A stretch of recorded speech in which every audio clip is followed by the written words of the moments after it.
So, with the current fights both for and against net neutrality, which may be repealed soon, I figured why don't we look at someone who's against it? Because I've already explained why I feel it's important the last time this was a fight. I'll do it again. I'll just cover someone who's against it.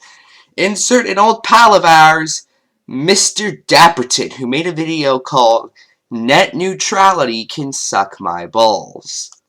It's a stance I still currently take. Net neutrality can suck my balls. Now, in it, one of the first claims, and his main claim throughout the video, is pre-net neutrality, none of the things that have supposedly happened had happened, using the example of ISPs cutting off access to certain websites. Well, that's just untrue. As CBC News reported in 2005, TELUS cut subscriber access to pro-union websites. So what happened? TELUS basically said, well, we don't like unions, so why not allow our subscribers to see pro-union websites?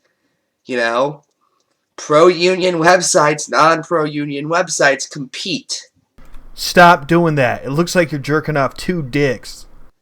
Is essentially what they try to do.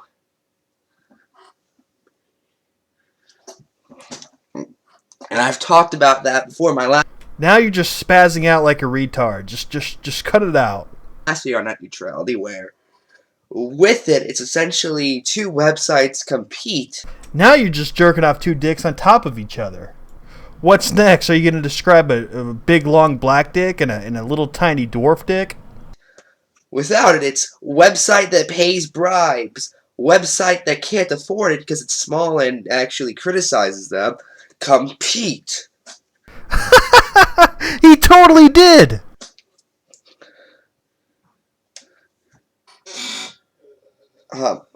What the hell was that? Anyways, in my last video, I said this can't happen. I said right now it's like $54 a month to have internet across the board for video, email, gaming, social media. And without net neutrality, they're claiming that this could happen, where video, email, gaming, and social media is split up, and you got to pay for those each service separately. Turns out in New Zealand, it's happening. And then I really thought about it, and that's not really a bad thing if it were to happen. Look, it's $54 a month for internet on this graph, but if you look at no net neutrality, where video, email, gaming, and social media are split up, those services are split up, it's actually a little cheaper in the end. But what really shocked me here is the savings. Imagine you're an older gentleman who doesn't game. Well, don't buy the gaming bundle and you could save $15 on your internet package. That's amazing. What the hell? That's pretty sweet. Or let's just say you don't watch videos on the internet. You're not a YouTuber. You don't watch videos all the time and you don't game. You could save $30 and the internet will only cost you like $20. That's a $30 savings. That's amazing. I think this is a great idea. But not only that, see, when it comes to blocking certain websites or slowing down certain traffic lanes or splitting up internet services, the free market should decide, and the people should decide with their wallets what businesses and services survive in the free market, what ISPs survive and die. You shouldn't have to vote in Congress to see if these policies will survive or not, because the free market could decide on its own with people voting with their wallet. You don't like company A? So vote for company B with your wallet, and that company will survive and the other company will die. That's how the free market works.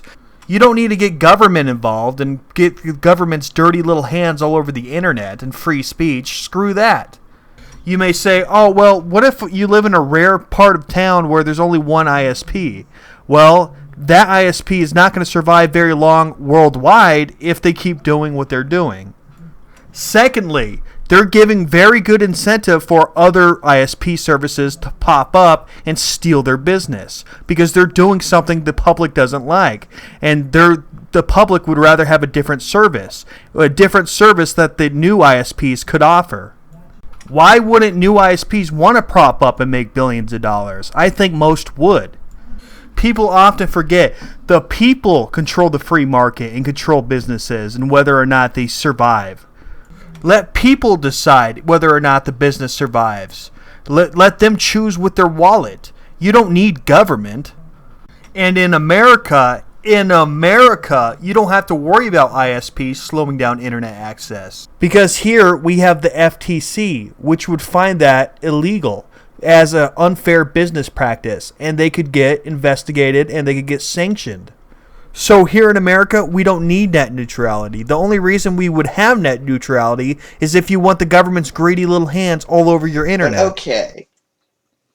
He also mentions that by law, this has to be reported on, or the ISPs have to report that to the public. Wait, keep in mind, Dapperton's an anarcho-capitalist and does not believe that should be the case. So under his ideal society, what's stopping companies from sliding that under the rug? Especially when you consider I had to dig to find this story. Are you kidding me? You don't need ISPs to tell you if they're blocking websites or throttling them. That could easily be found out through just visiting the websites or just checking certain softwares. People will check for throttling on their own, and they will report to the media if a website's being throttled. And the media will freaking come down on that company, and that company will lose millions of dollars and probably go out of business.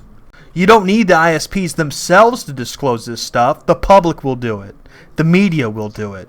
It's not like it was widely covered or is widely cited as an example of ISPs doing something like this. The media just seems to tuck it away somewhere.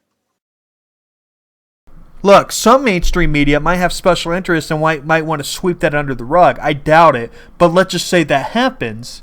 Well, the YouTubers will definitely expose it, like Philip DeFranco, people who gets millions of views, people that have a huge influence. They would love to cover a story like that. You trust them to report when they're probably receiving bribes from that company? I've brought this up before, but you just need to bribe the right people. You can get away with anything under anarcho-capitalism. You say that when you trust government, the people that are bought off by big business and lobbyists. That's ridiculous. Lastly, Dapperton doesn't seem to even really know what net neutrality is. He constantly says it's a regulation on the internet. It isn't. It's a regulation on internet service providers. What, you don't think you could control the internet via the internet service providers? You totally can. The internet service providers control the damn internet. You make it so they are not allowed to overly regulate the internet and slow down certain websites or make you pay more for them. This is, if anything, freeing up the market. Restrictions on the free market are freeing up the market. The internet. What?